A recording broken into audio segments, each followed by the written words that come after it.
I've been cleaning Olympic Medical Center for 6 years now. Night shift, which means I show up at 9 and work until dawn most days. The place is quiet after visiting hours end, just the hum of fluorescent lights and the squeak of my cartwheels on linoleum.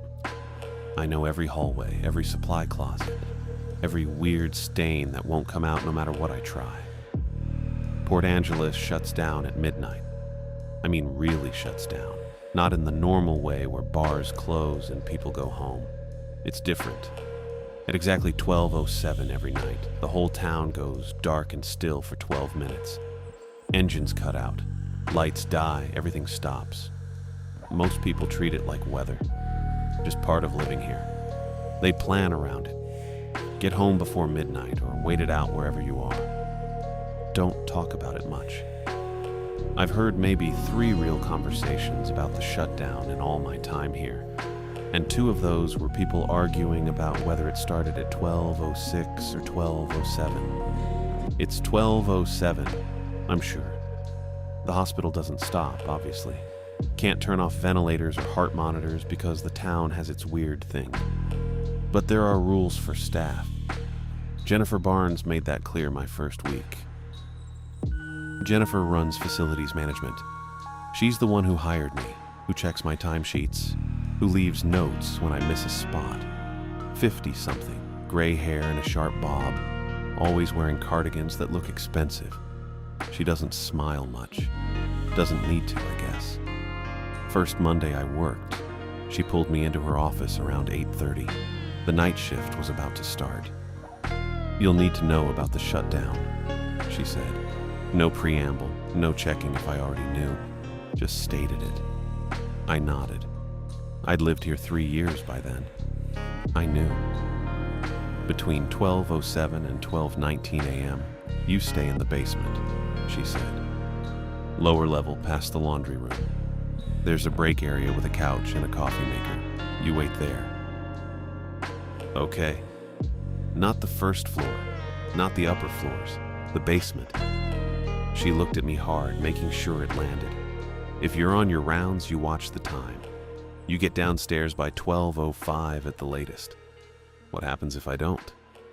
Her expression didn't change. Nothing good. That was it. She handed me my ID badge and a map of the building with my cleaning route highlighted in yellow. I've followed the rule ever since. I plan my nights around it. I start on the 4th floor right at 9, work my way down. By 11:30, I'm finishing up the 1st floor. And by midnight, I'm already in the basement with my thermos of coffee and whatever book I grabbed that week. I sit on the brown couch that smells a little like mildew, and I wait. The lights stay on down there during the shutdown. I don't know why. Maybe it's the generators, maybe it's something else. I've never asked, but I can feel it when 12:07 hits. The air changes, gets thinner, colder. The hum of the building shifts to a different pitch. Then, 12 minutes later, it all snaps back and I finish my shift. I'm good at routines, good at keeping my head down and doing the work. I don't test things anymore. Used to, though.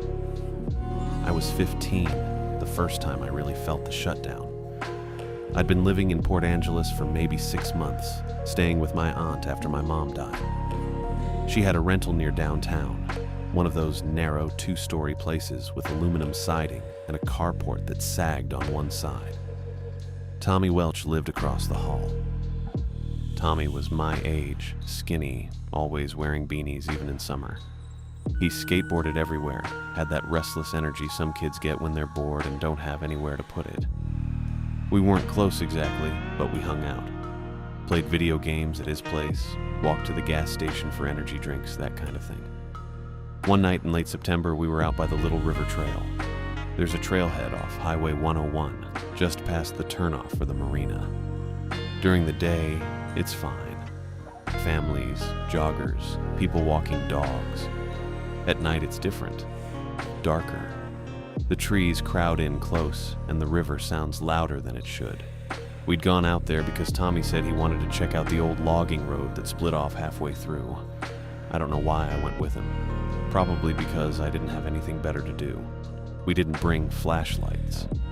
Tommy said we didn't need them, that our eyes would adjust. That was stupid, but I didn't argue.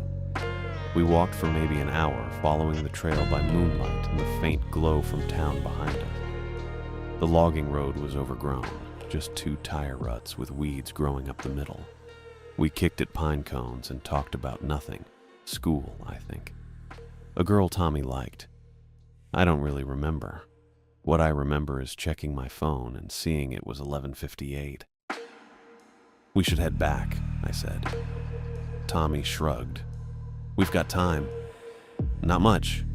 It's fine. We're like 15 minutes from the road. I didn't think we were. The trail had more turns than I remembered, and we'd gone farther down the logging road than I'd realized.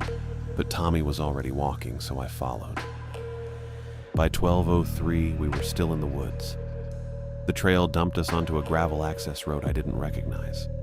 One that curved toward what I hoped was Highway 101. No streetlights, no houses, just gravel and trees pressing in on both sides. Tommy was walking faster now, not saying anything, but I could tell he was nervous. I was too. My aunt had been clear about the shutdown. Be inside, lock the doors, don't go out. She'd said it the same way Jennifer Barnes would later say it to me. Flat, certain, no room for questions. 12:05, 12:06. I could see my breath. It hadn't been cold before, but now it was. The kind of cold that doesn't make sense in September. 12:07. I heard it before I saw anything. Engines cutting out. There was a car somewhere, maybe on the highway, and its sound just stopped. Not faded, stopped. Then the hum of the electrical lines overhead went quiet, and the glow from town disappeared all at once. The only light left was the moon. It was almost full, bright enough to see the gravel and the edges of the trees. But the shadows were wrong. Thicker. They didn't move the way shadows should. Tommy stopped walking. So did I. Do you hear that? He whispered. I didn't hear anything. That was the problem. No wind, no river, no insects.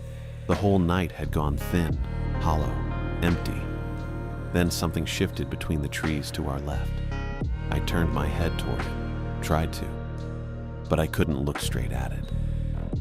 My eyes slid off, like trying to focus on a floater in your vision. I'd see movement in my peripheral, a shape that didn't belong, but the second I turned to face it, there was nothing. Just trees, except I knew something was there. My chest felt tight. I wanted to run, but my legs wouldn't move. Tommy was frozen next to me, his breathing fast and shallow. The shape moved again, closer. I still couldn't see it directly. It was tall, I thought, taller than a person, and it didn't walk. It just shifted. One moment farther away, the next moment closer, like frames skipping in a video. I kept my eyes forward, didn't try to look at it anymore. That felt important somehow, safer. I couldn't look at it directly. That was the thing. The only way to track it was to not try.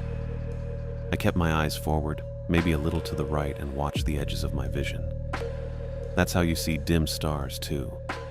Look straight at them and they disappear. Look away and they're there. The shape moved again. Closer, I think. Hard to say. It didn't cross distance the normal way. It just occupied a different spot. Then another spot, skipping the space between. Tommy made a sound, not a word, just a choked noise in his throat. Then he ran. I heard his footsteps hit the gravel road, fast and stumbling at first, then finding rhythm. The sound got quieter. He didn't yell back for me, didn't say anything, just ran. I stood there, alone now. The shape was still in the trees to my left. I could feel it more than see it. The air around it felt wrong. Heavier, maybe, or thinner. I don't know. Both. I wanted to run too. Every part of me wanted to bolt after Tommy, catch up, not be alone out here with that thing. But the silence bothered me. The complete absence of sound except for Tommy's fading footsteps made running feel like the wrong move. like speed would draw attention, like movement was permission. So I walked. I kept my eyes forward and a little right. Didn't turn my head toward where the shape had been. Didn't look back. Just walked at a normal pace, the same speed I'd use going home from school. My legs felt stiff. My chest was tight, but I kept the rhythm steady. The gravel crunched under my sneakers. That was the only sound now. Tommy's footsteps were gone. The thing in the trees didn't make noise, didn't breathe or shift branches or crack twigs. It was just there. And then, maybe, it wasn't. I couldn't tell. I didn't look to check. I walked for what felt like 20 minutes, but was probably 5. Time stretched out weird. The road curved and I recognized the bend. The trailhead wasn't far. Maybe another few minutes. The air changed at 12:19 a.m. I felt it happen. The cold thinned out. The pressure in my ears popped softly. Somewhere far off, a car engine turned over. The electrical hum from the power lines came back. The town's glow reappeared on the horizon. I still didn't run. I reached the trailhead at maybe 12:25 a.m. The parking area was empty. Tommy's bike was gone. He'd ridden home already. My bike was still there, lying on its side in the gravel where I'd dropped it. I picked it up and walked it to the road. Then I rode home. Slow. My legs were shaking, but I kept the pace normal. The streetlights were on. Most of them. The last one on our block, the one nearest my aunt's rental, was dark. It cut out during the shutdown sometimes and didn't always come back right away. Tommy's house was 3 doors down. His bedroom light was off. He was inside already. Safe. Probably. I put my bike in the carport and went in through the side door. My aunt was asleep. I didn't wake her. Didn't know what I'd say anyway. I didn't sleep that night. The next day at school, I saw Tommy in the hall before first period. His face was scratched, not just 1 or 2 marks. His whole left cheek and the side of his jaw looked raw.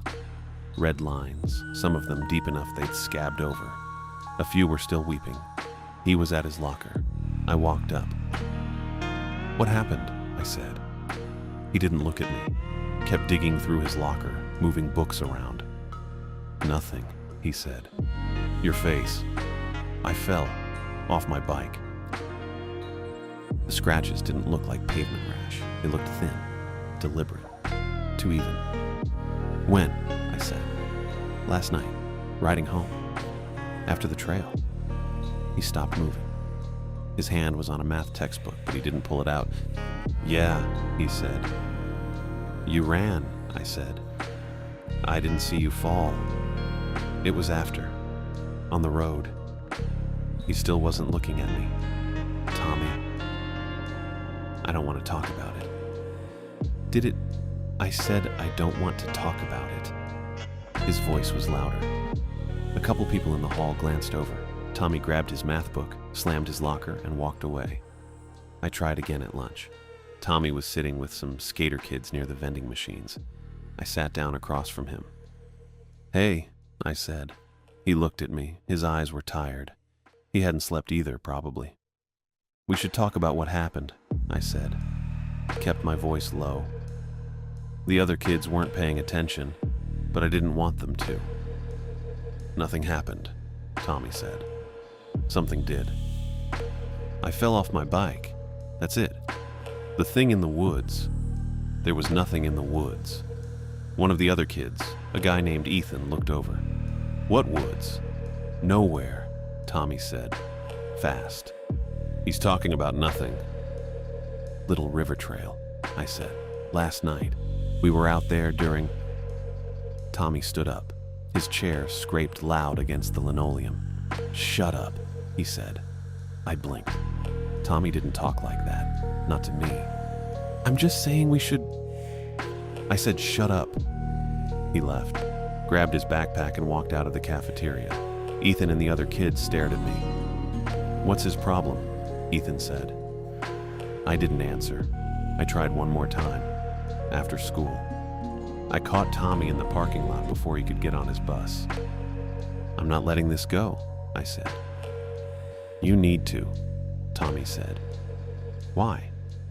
Because nothing happened. I fell. You went home. That's it. Your face. I told you I fell off my bike.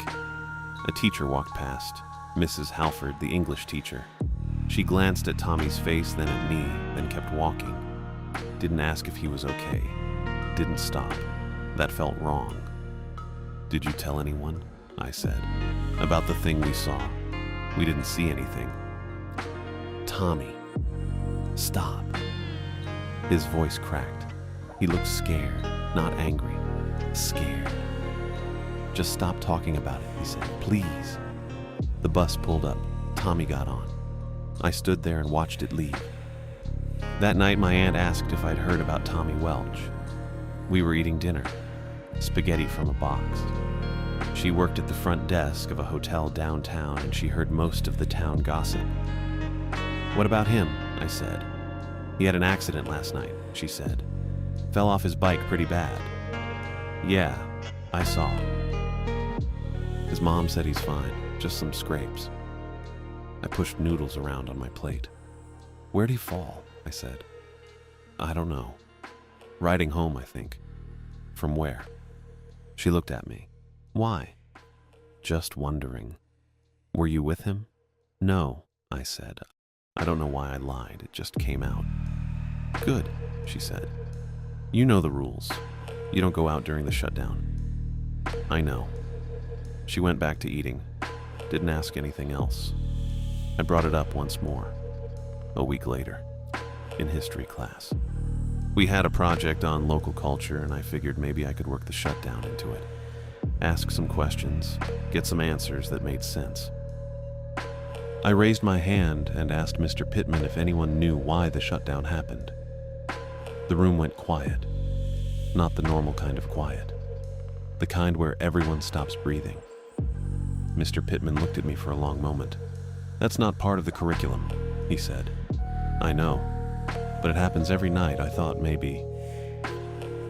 It's not part of the curriculum, he said again, slower. Pick a different topic. But different topic, Leon. His voice had an edge. I'd never heard him sound like that before. He was usually pretty relaxed. Told bad jokes. Let us eat snacks in class. I didn't bring it up again. That's when I started noticing it. The way adults acted when anyone mentioned the shutdown. They didn't just avoid the subject. They shut it down, fast. Like talking about it was against some rule nobody had written down, but everyone knew. At the grocery store, I heard two women talking near the freezer section. One of them mentioned her husband's car dying at 12:07 a.m. and how he'd had to wait it out on the shoulder of Highway 101. The other woman touched her arm and shook her head. Just once. The first woman stopped talking. They both moved to a different aisle. On the bus, a kid asked the driver what happened to the engine during the shutdown. The driver didn't answer, didn't even acknowledge the question, just kept driving.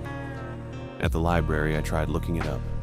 History of Port Angeles, local phenomena, electrical anomalies. I found nothing. A librarian asked what I was researching. I told her. She suggested I focus on the timber industry instead, said there were better resources for that. It wasn't just avoidance, it was enforcement. The subject itself was forbidden territory. Tommy stopped talking to me entirely. We'd been friends for 6 months. Not super close, but we hung out. Rode bikes. Skated sometimes, even though I wasn't good at it. After that night, he acted like I didn't exist. Wouldn't look at me in the halls. Didn't return my calls.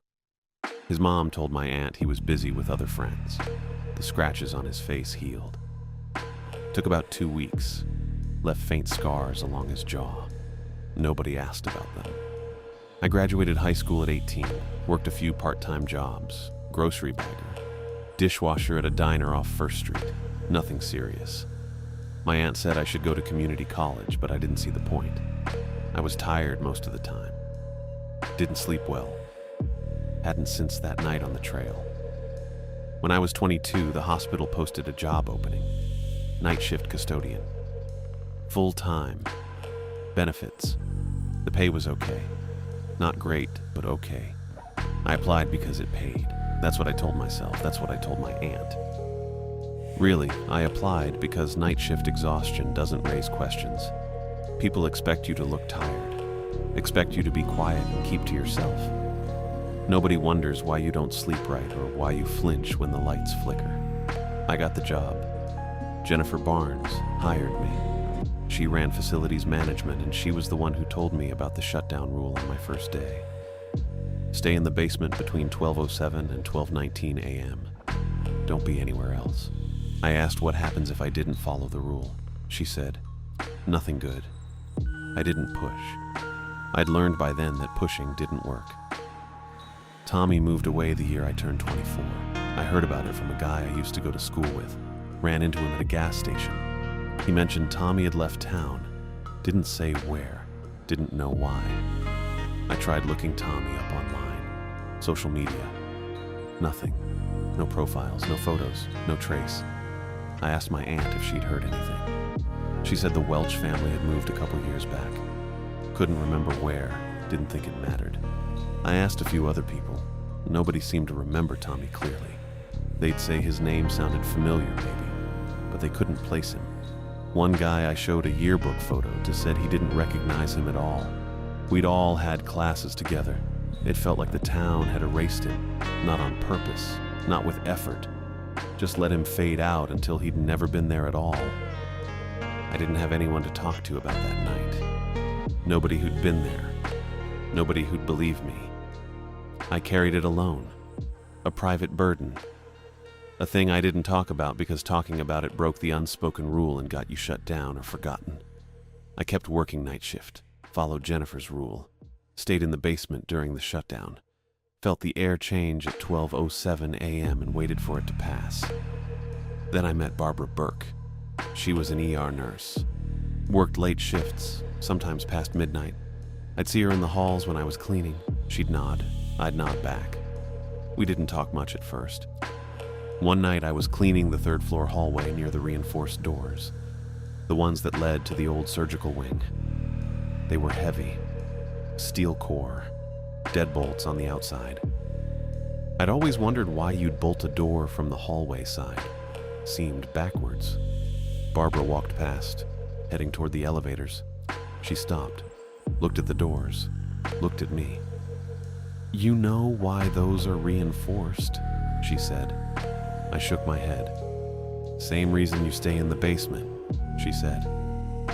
She kept walking, didn't explain, didn't need to. That's when I knew she understood. Barbara and I didn't talk about the shutdown for another year after that comment about the reinforced doors. We'd nod when we passed each other. Sometimes she'd grab coffee in the basement break room during my shutdown wait, sit at the other table, not say much. Just her being there felt different. She knew. It was a Thursday in March when she actually said something. I was cleaning the third floor around 11:30, mopping near the old surgical wing, and she walked past carrying 2 styrofoam cups. Stopped, handed me one. "You ever ask why?" she said. I figured she meant the shutdown. Jennifer told me not to.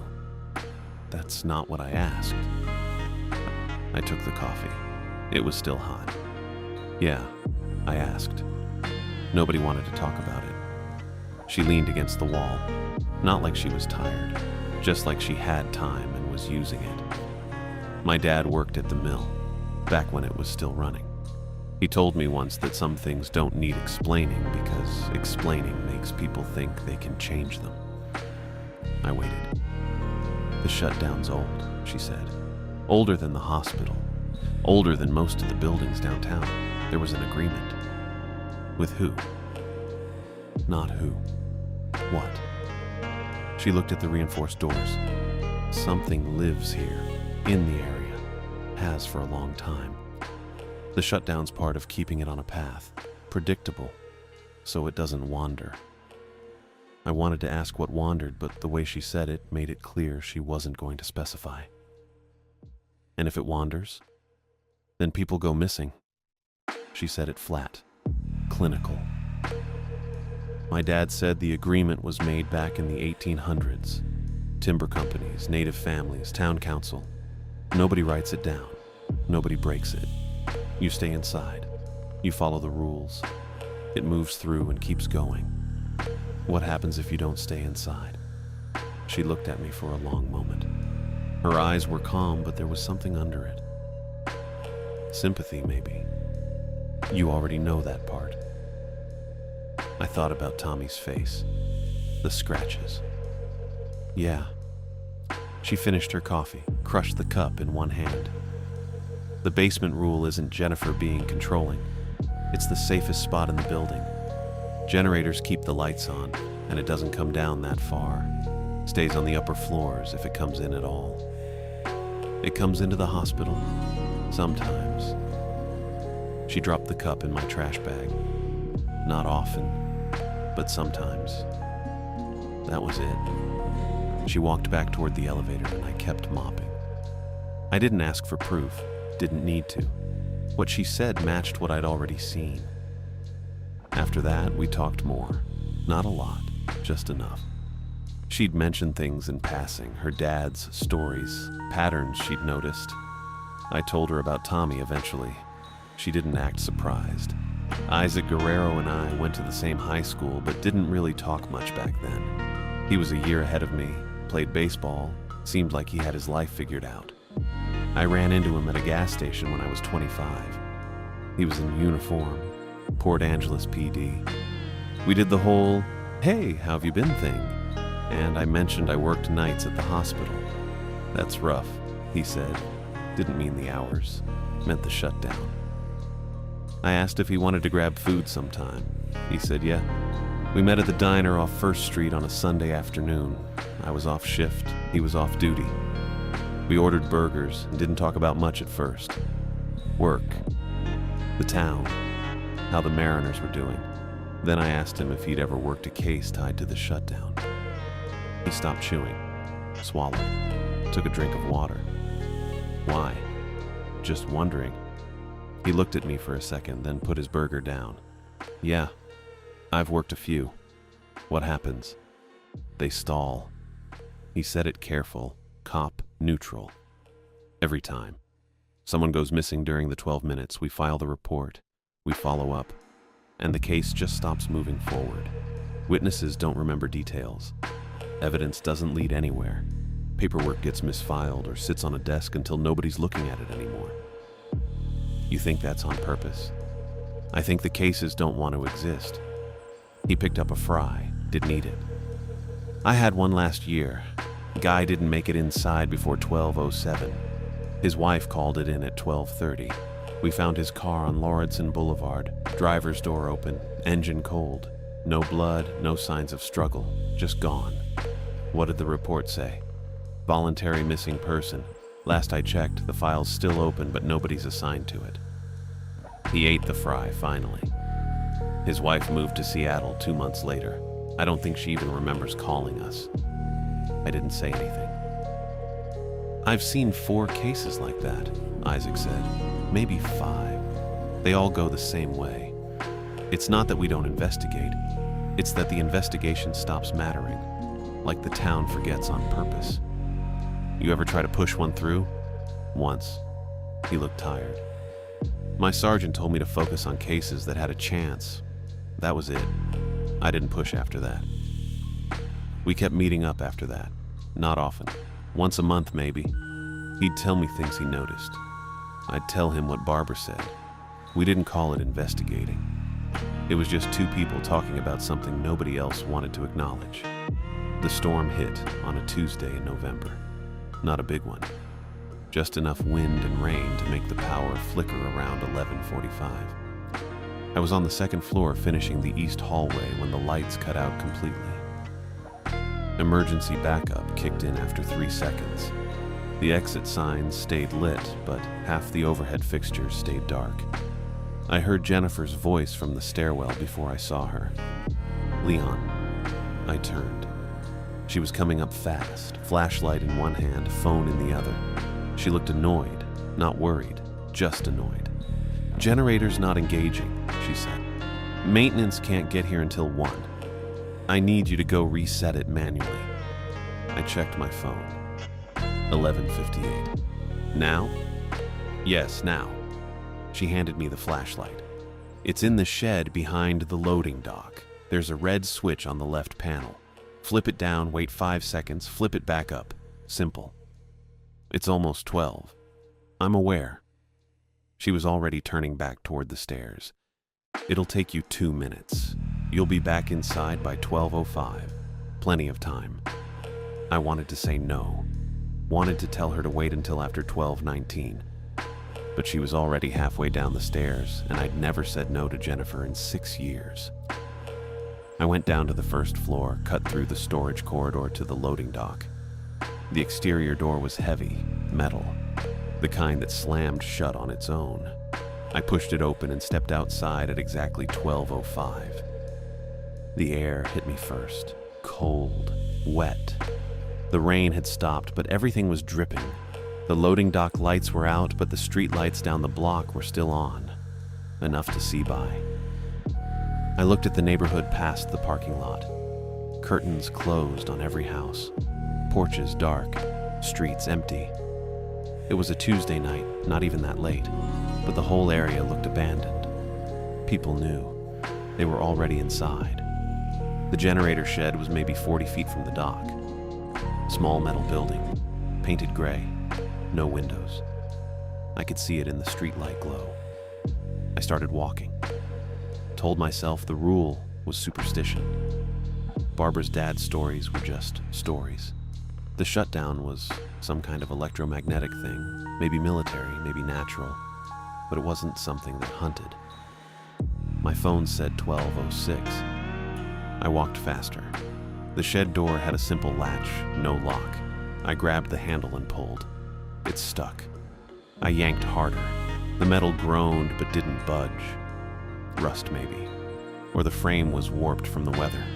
I braced my foot against the wall and pulled with both hands. The door jerked open. My phone flipped to 12:07 in my hand.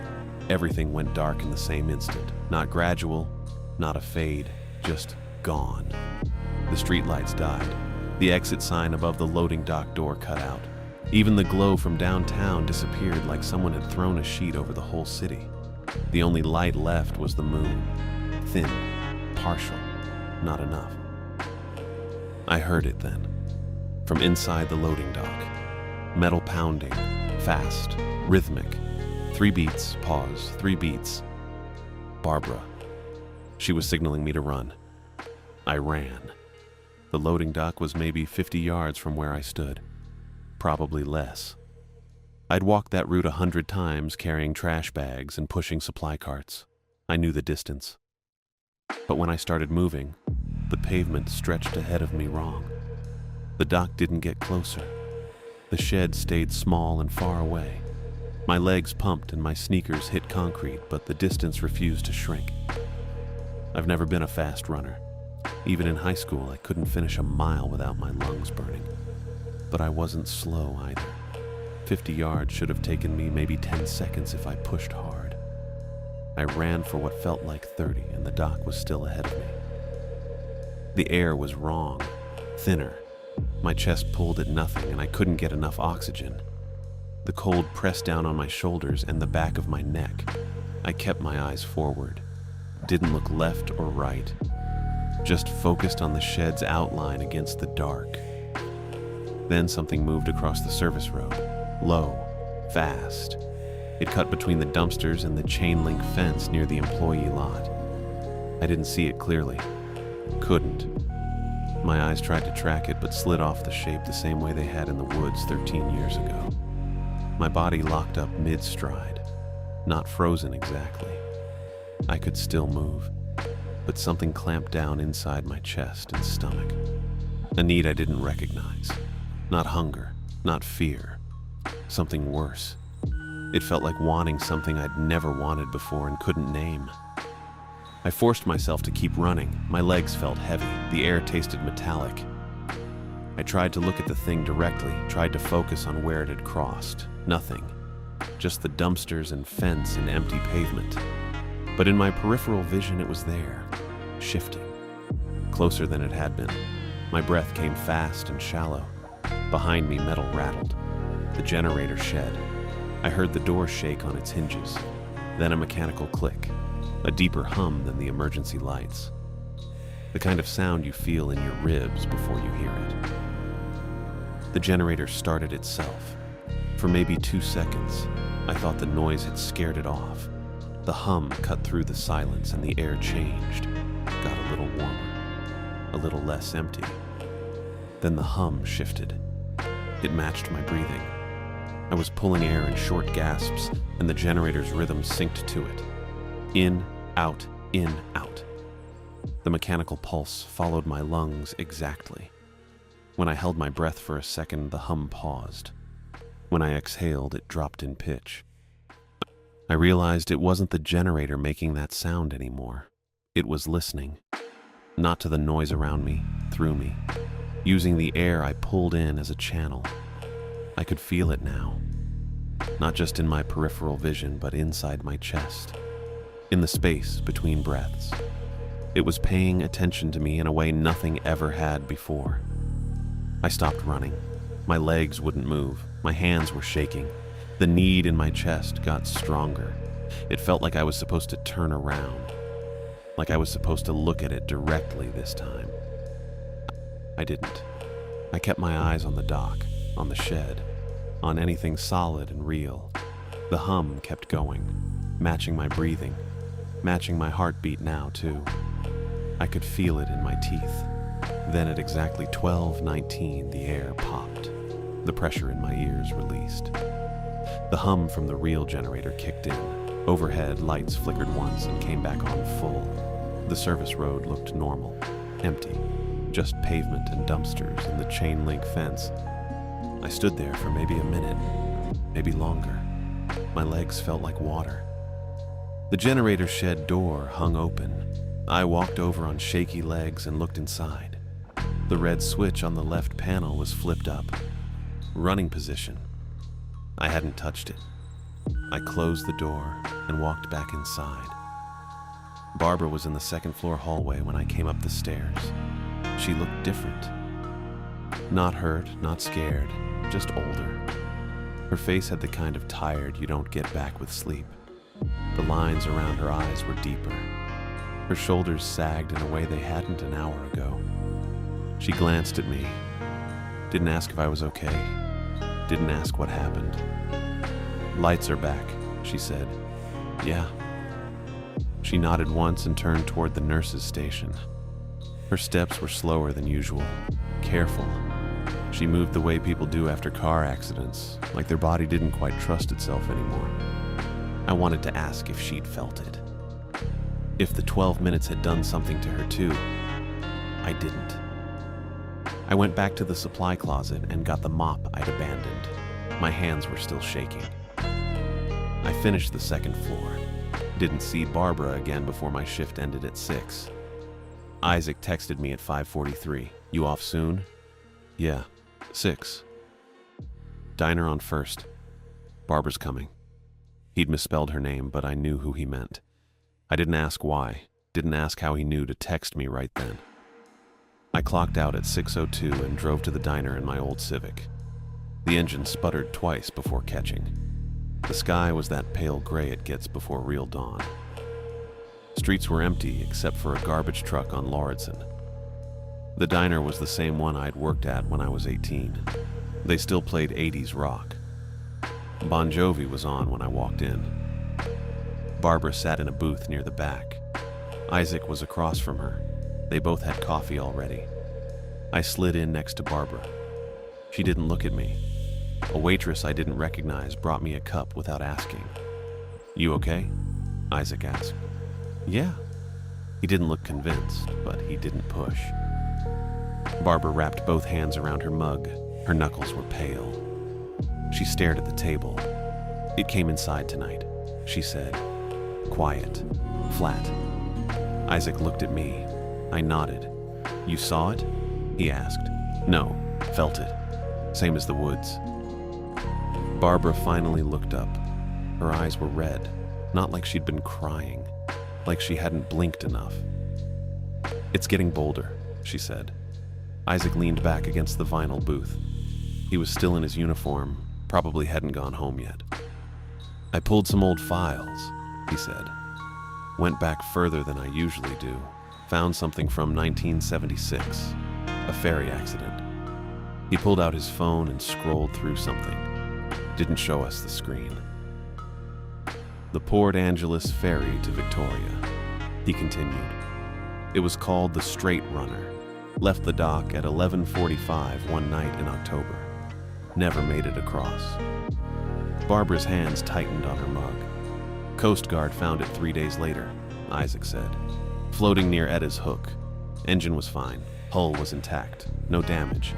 But everyone on board was still there. Crew and passengers. 22 people total. Dead? I asked. No. Isaac set his phone down. Alive, walking around, responding to questions, but wrong. The waitress came by with a coffee pot. Isaac waved her off. She left without refilling anyone. Wrong? How? Barbara asked. Isaac rubbed his jaw. He looked tired too. Maybe we all did. The report said they were dry.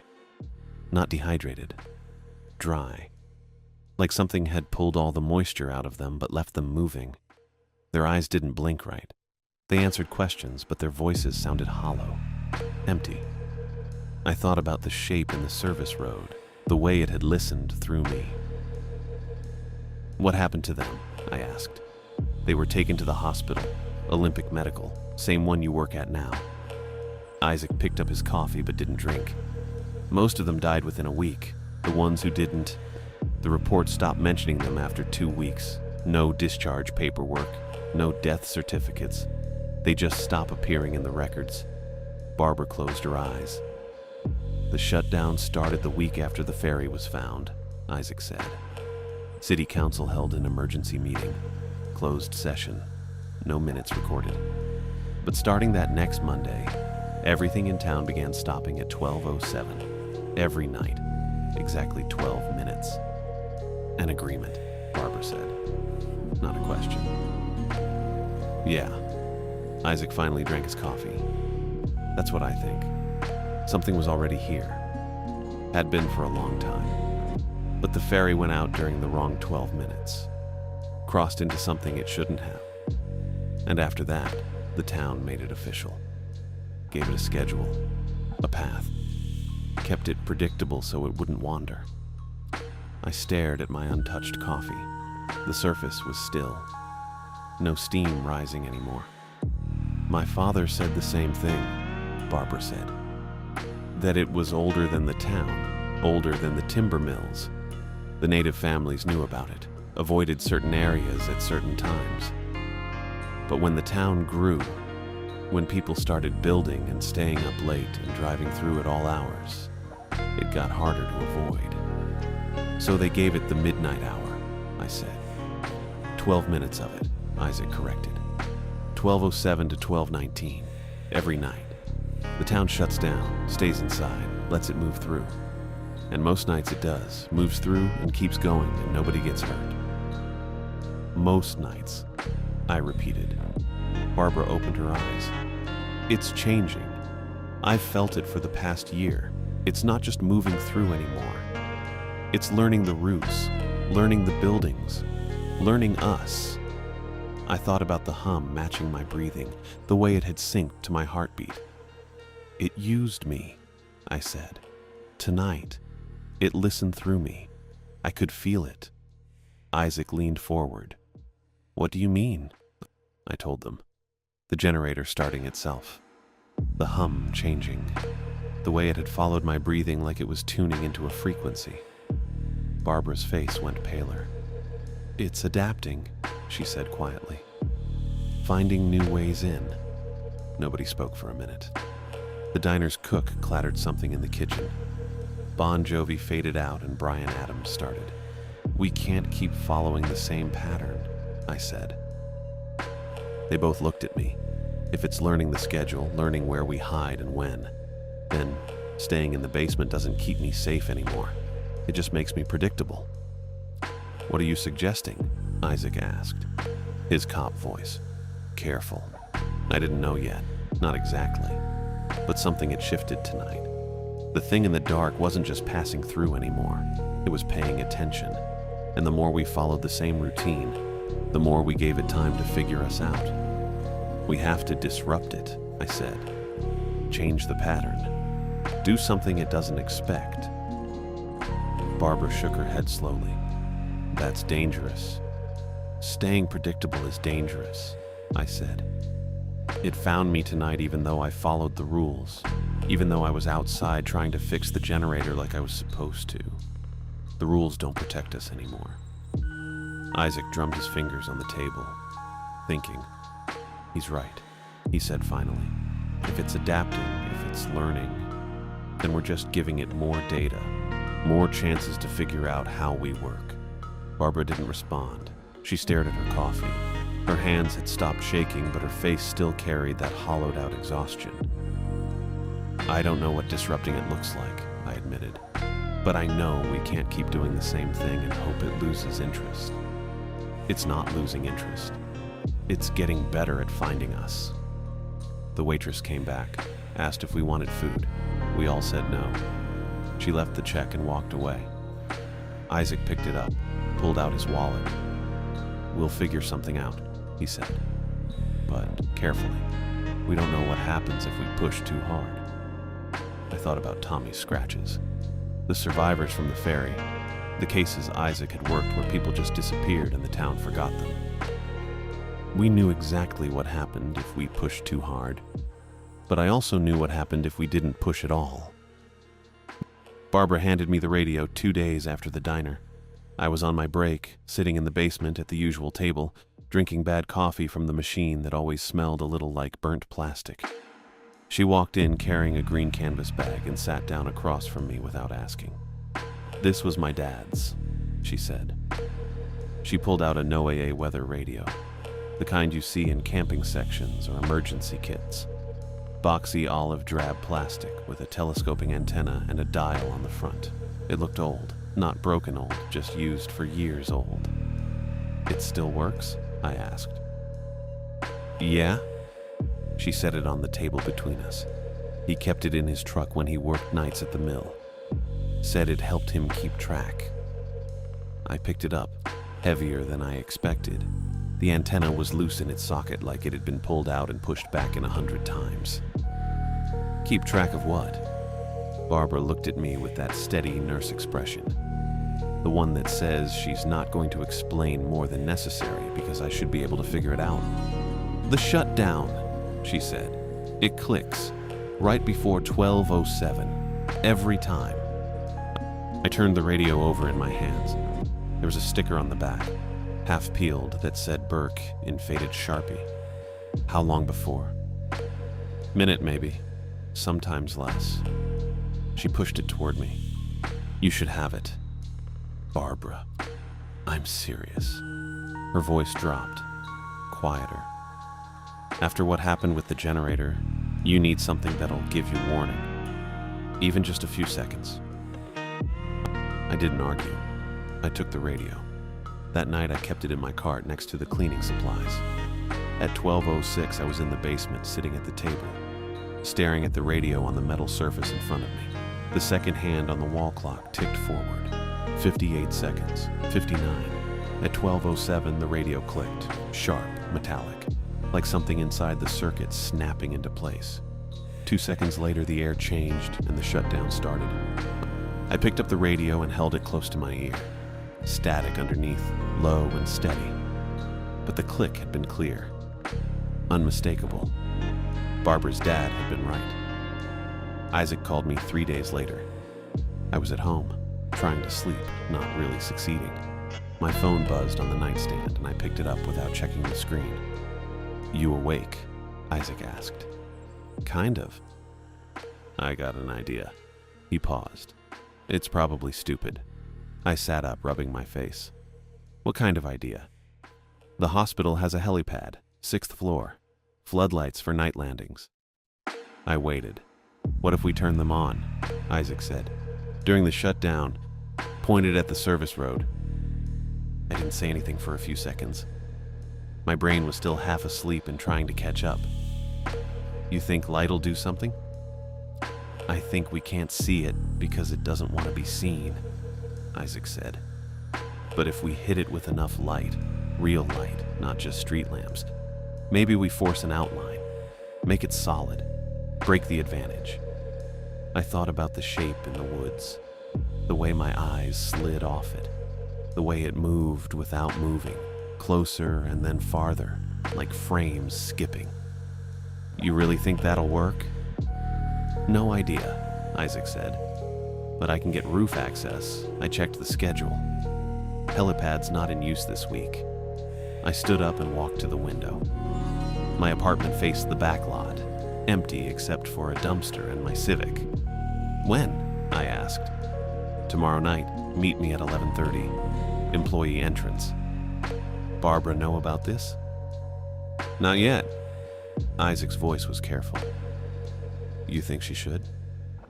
I thought about Barbara's face in the diner, the pale knuckles around her mug, the flatness in her voice when she said it's getting bolder. Yeah, I said. She should. Barbara didn't try to talk us out of it. That surprised me a little. We met in the basement at 11:15 the next night. Isaac was in his uniform, off-duty, but still wearing it like he felt safer that way. Barbara sat with her hands folded on the table, listening while Isaac explained the plan. Helipad has 4 floods, he said, mounted on poles at each corner. They're designed to light the whole pad, but we can angle 2 of them toward the service road. Should cover most of the area behind the loading dock.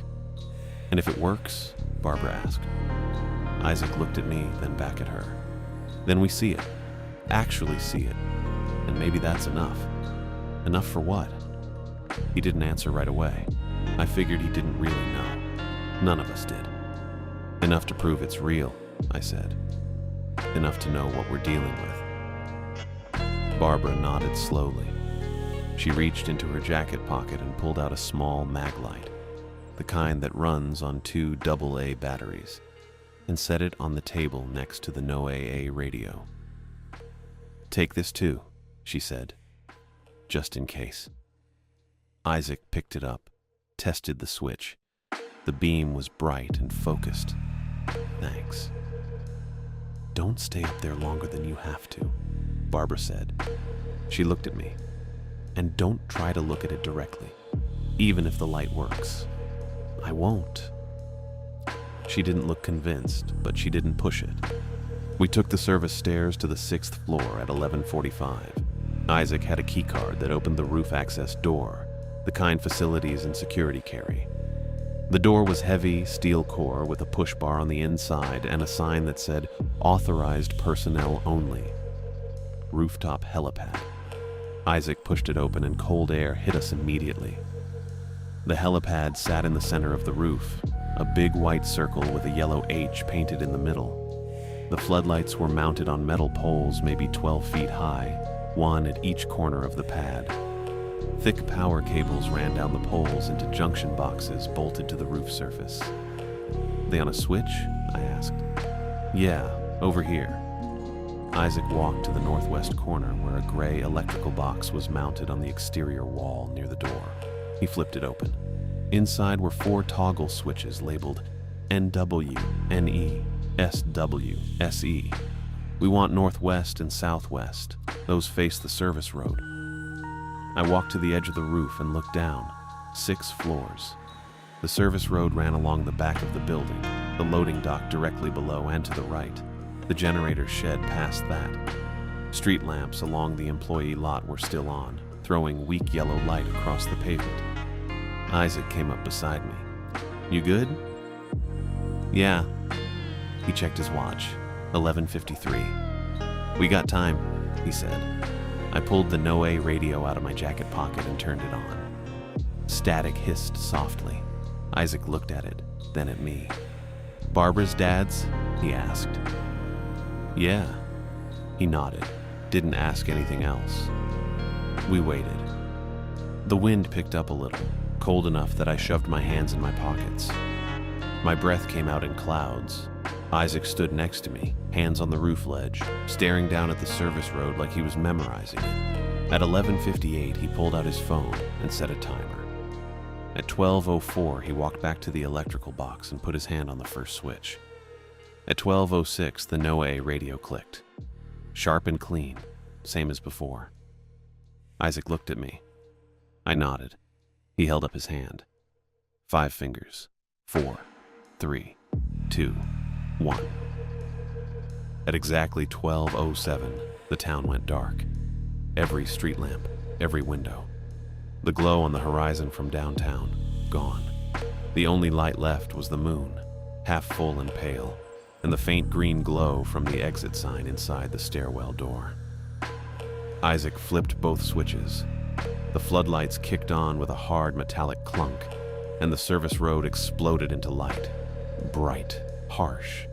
White-yellow cones that hit the pavement and spread outward, sharp-edged and clean. The loading dock, the dumpsters, the generator shed, all of it suddenly visible, lit up like daytime. For a few seconds, I thought we'd done it. I thought we'd proved it was nothing. Just fear, just shadows and old stories, and a town that believed in something that didn't exist. Then the light started to bend, not dim, not flicker, bend. The cones filled with something that looked like heat distortion rising off summer asphalt, rippling, drifting. Except the air was freezing and there was no heat source. I watched the distortion thicken, pulling into shapes that stacked on top of each other. Tall, taller than a person. Not one shape, but several, overlapping, shifting in and out of focus. Jesus, Isaac whispered. The shapes moved, not walked, just relocated the same way I remembered from the woods, closer than farther, frames skipping. Isaac grabbed his radio unit from his belt and keyed the mic. Dispatch, this is Unit 27, do you copy? The radio hissed. Not static, something else. The hiss carried a pattern, low and rhythmic, rising and falling, and I recognized it immediately.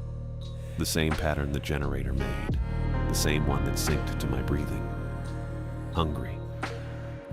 Isaac's hand tightened on the radio. He keyed the mic again. Dispatch! The hiss rose in pitch, sharp enough that he jerked the unit away from his ear. I stared down at the service road. The shapes were multiplying.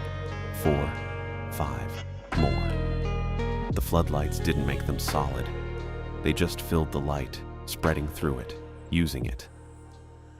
We need to turn it off, I said. Isaac didn't move. He was staring at the shapes, face pale, radio still in his hand. Isaac. He blinked, looked at me. Turn it off, I said again. He moved toward the electrical box, but before he reached it, the shapes shifted. All at once. They turned. Or the distortion turned, I couldn't tell which, and started sliding toward the building, toward the roof, toward us. Isaac froze.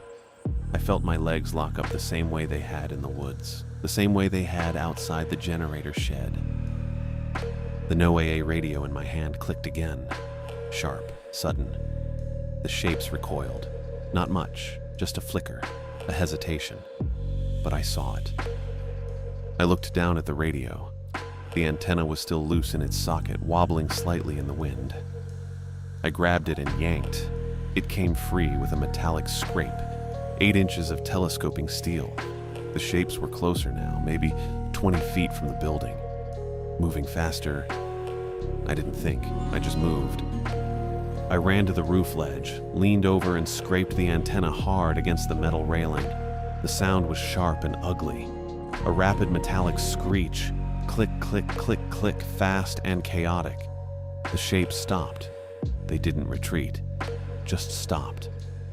The distortion shivered, rippling harder like something inside it was trying to push through.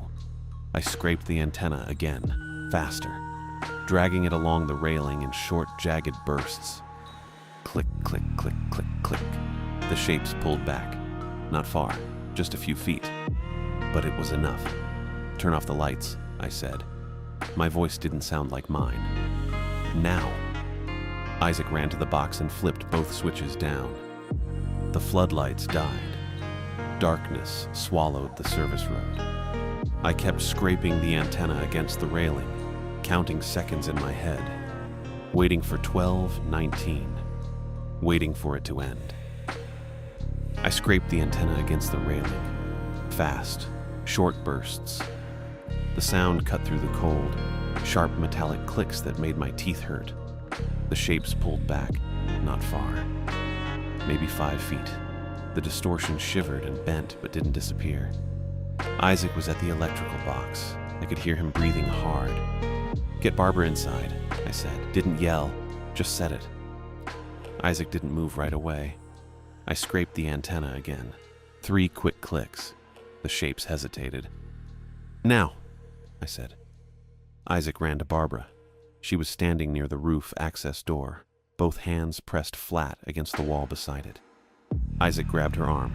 She didn't pull away, but she didn't help either. He had to half drag her to the door. I kept clicking. The rhythm didn't matter, just the sound, sharp and fast and metallic. Barbara went through the doorway. Isaac pushed her forward with one hand on her shoulder. She stumbled on the first step inside. I heard her catch herself against the wall. Isaac stayed in the doorway, one hand on the doorframe, looking at me. "Go," I said. He shook his head. "You first." The distortion moved closer. Not all at once. In that skipped frame way where it was 10 feet back and then suddenly 7. I scraped the antenna harder. The sound got louder. The shapes stopped again. "I'm holding the door," Isaac said. His voice was steady, cop calm. "You run, I'll close it after." I didn't argue. Couldn't waste the time. I backed toward the door, didn't turn around, kept my eyes forward, not on the shapes, just past them. Scraped the antenna every few seconds. The distance to the door felt wrong. Too long. I'd only been standing maybe 15 feet from it, but each step backward didn't shrink the space. Isaac's hand stayed on the doorframe. "Keep moving." I was 5 feet away, then 3. The distortions surged, all of them at once. The shapes collapsed inward and rushed forward in one thick, rippling mass that bent the air and made the moonlight twist. Isaac yanked me through the doorway. I hit the stairs hard, shoulder first. The Noe radio clattered down 2 steps and the antenna flew out of my hand. Isaac slammed the door. The first impact came before the lock even clicked. Heavy, patient, not frantic, just deliberate. Isaac threw the deadbolt. His hands were shaking, but he got it. Another impact. The door shuddered but held. "Go," Isaac said. He had both hands flat against the door now, bracing it. I grabbed the radio from the stairs, left the antenna. It had rolled into the corner and I couldn't reach it without going past Isaac. Barbara was already halfway down the first flight, moving slow, one hand on the railing. "Barbara," I said. She didn't look back. I went after her, grabbed her arm. She flinched but didn't pull away. Another impact from above, louder this time. The sound echoed down the stairwell. "We need to move," I said. Barbara nodded, started walking faster. I looked back. Isaac was still at the door, both hands pressed against it, shoulders tight. "Isaac, go," he said. Didn't turn around. "Get to the basement." Another impact. I pulled Barbara down the stairs. She stumbled once on the landing between 5th and 4th, but caught herself. We hit the 4th floor door. I pushed it open. The hallway was dark except for exit signs. Emergency lights were still on. Barbara stopped. "Isaac, he's coming," I said. Didn't know if that was true. Just said it. I pulled her toward the next stairwell, the main one, wider, faster. Behind us, another impact. Farther away now, muffled by the door we'd just come through. We went down, 4th to 3rd, 3rd to 2nd. On the 2nd floor landing, Barbara stopped and wouldn't move. "He's not coming," she said. Flat, no emotion, just fact. "He will," I said. She looked at me, eyes red and dry. "He stayed." I didn't answer. Pulled her down the next flight. 1st floor, then basement.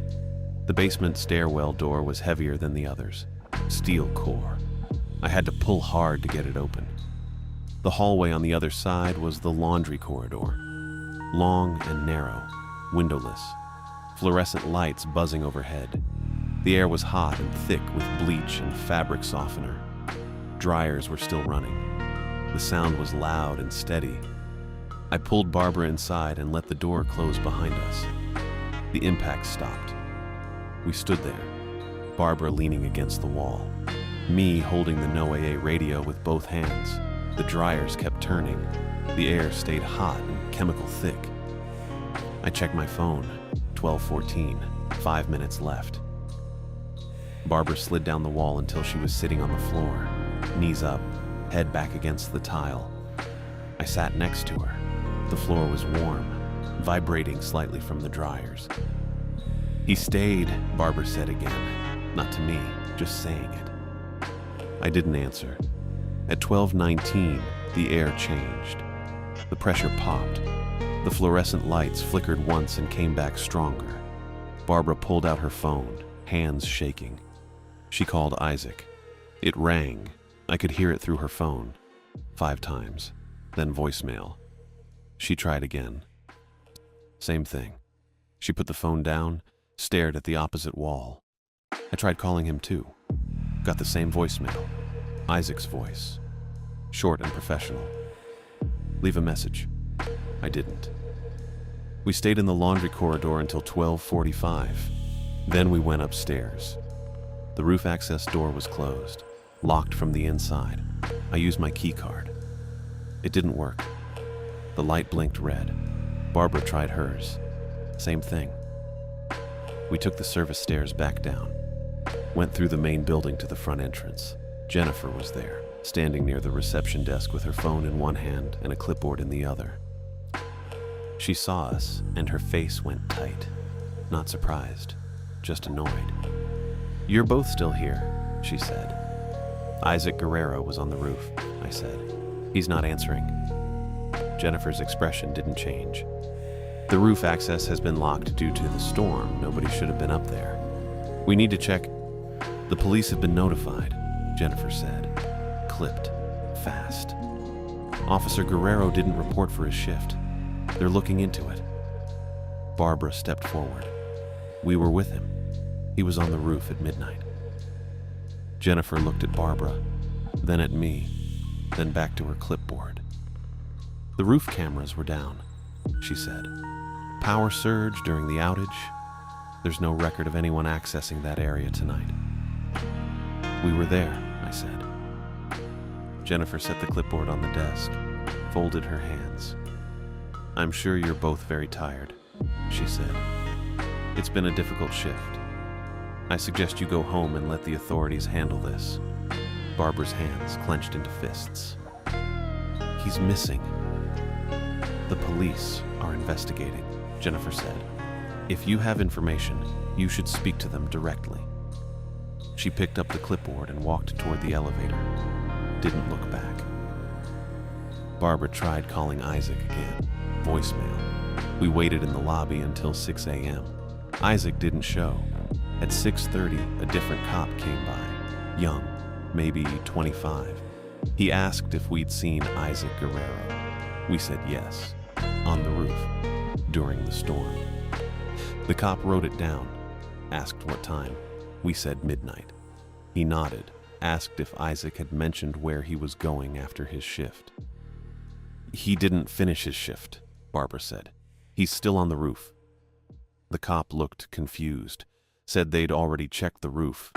Nobody there. "Check again," I said. He said he would. Left. They didn't find him. By morning, the story was Isaac had been responding to a storm-related call near Edie's Hook. Witnesses said they saw him near the water around midnight. The assumption was he slipped on wet rocks. Fell. They searched for 3 days. Found nothing. Barbara called me once, 2 days after, asked if I'd heard anything. I hadn't. She said she was leaving. Couldn't stay in Port Angeles anymore. Had family in Wenatchee. Inland. Away from the water and the shutdown. I asked if she wanted to meet before she left. She said no. Said it was better if we didn't. I didn't see her again. I quit the hospital 4 days after Isaac disappeared. Told Jennifer I was done. She didn't ask why. Just had me sign the exit paperwork and took my key card. I packed my clothes. Not much. 2 duffel bags. Grabbed the No AA radio. Left the rest. Drove to Seattle that night. Found a sublet on Capitol Hill. Studio apartment. 500 square feet. The landlord didn't ask many questions. I figured distance would help.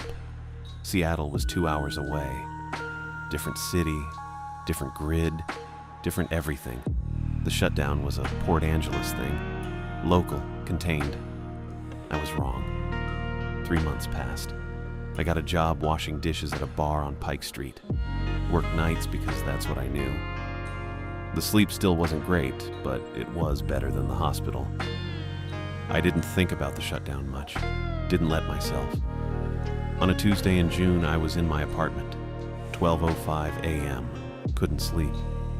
Was sitting on the couch with the TV on. At 12:06, I heard clicking. Faint. Metallic. Coming from the heating vent near the floor. I stood up, walked over, pressed my ear to the vent. The clicking got louder, rhythmic, familiar. My stomach dropped. At 12:07, the lights went out. Not just my apartment, the whole building. I could see it through the window, floor by floor, lights dying in sequence. 5th, 4th, 3rd. The TV went dark. The fridge stopped humming. Outside, the streetlights stayed on. Cars kept moving. Just the building.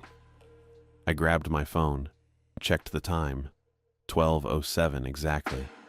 The air thinned, got colder. I stood in the middle of the room. Didn't move. Couldn't. The clicking from the vent got sharper, faster. I thought about hiding. Thought about the basement. Thought about running. Didn't do any of it. I went to the kitchen. Opened the junk drawer. Found a busted smoke detector I'd been meaning to throw out. Pried it open with a butter knife. Pulled out the metal contact strip. Sharp. Thin. Scraped it against the edge of the sink. Fast, short clicks. The clicking from the vent stopped. I ran, out the door, down the hallway, hit the stairwell and kept going. 5th floor, 4th, 3rd. The lights were out in the stairwell too, just emergency exit signs. Green and dim. I kept clicking the metal strip, scraping it against the railing as I ran. Reached the basement. Maintenance door locked. I kicked it once, twice. The frame splintered and the door swung open. Boiler room hot, loud, pipes everywhere. I shoved a length of pipe through the door handle, wedged it against the frame. The air got thinner. I kept clicking. Steady, rhythmic. Something moved in the ductwork.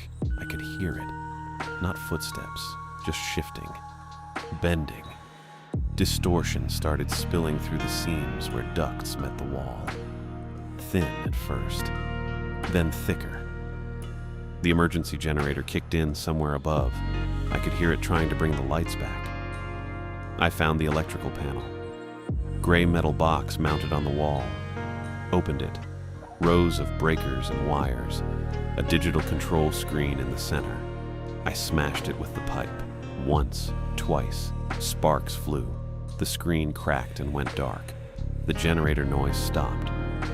Total blackout. I kept clicking. The distortion kept coming. Through the ducts, through the seams. Filling the room, I checked my phone. 12:18. 1 minute left. I found the gas line.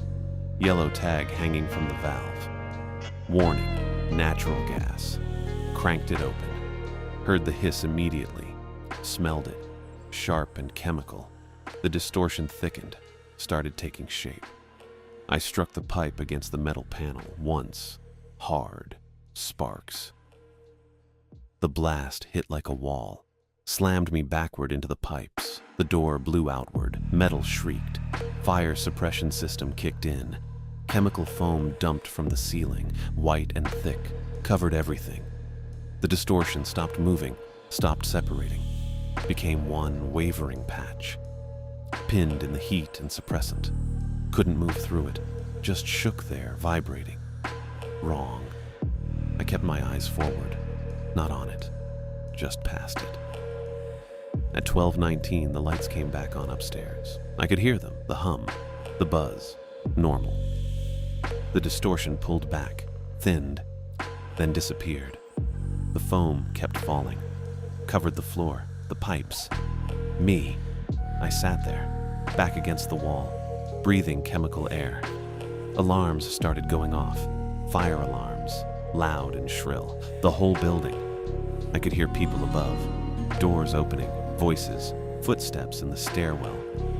Someone was yelling about smoke, about getting out. I didn't move. The foam stopped. The room went quiet except for the alarms. Footsteps came down the stairs, heavy, fast. Multiple people. I heard someone try the basement door. It was jammed. The pipe was still wedged through the handle. "Fire department," someone yelled. "Anyone down there?" I didn't answer. They forced the door. Took maybe 30 seconds. The pipe clattered to the floor. 3 firefighters came in. Full gear, helmets, masks. One of them saw me, came over, asked if I was hurt. I shook my head. They pulled me up, walked me out, up the stairs, through the lobby, outside. The street was full of people. Building residents in pajamas and coats. Fire trucks, flashing lights. A paramedic checked me over, asked what happened. I said I didn't know. Said I heard something and went to check, and then there was an explosion. He nodded. Didn't push it. The fire marshal came by an hour later, asked more questions. I gave the same answers. He said it looked like electrical fire. Someone had tampered with the generator panel. Probably vandalism, maybe copper thieves. They sealed the basement, yellow tape across the door. Investigation pending. I sat on the curb until 4 a.m. Then I walked back to my apartment. The lights were on. Everything worked. The heating vent was quiet. I grabbed my duffel bags, already packed from Port Angeles. Never really unpacked them. Left the keys on the counter. Didn't know where I was going. Just walked. I checked my phone 3 days later. 6 missed calls from the landlord.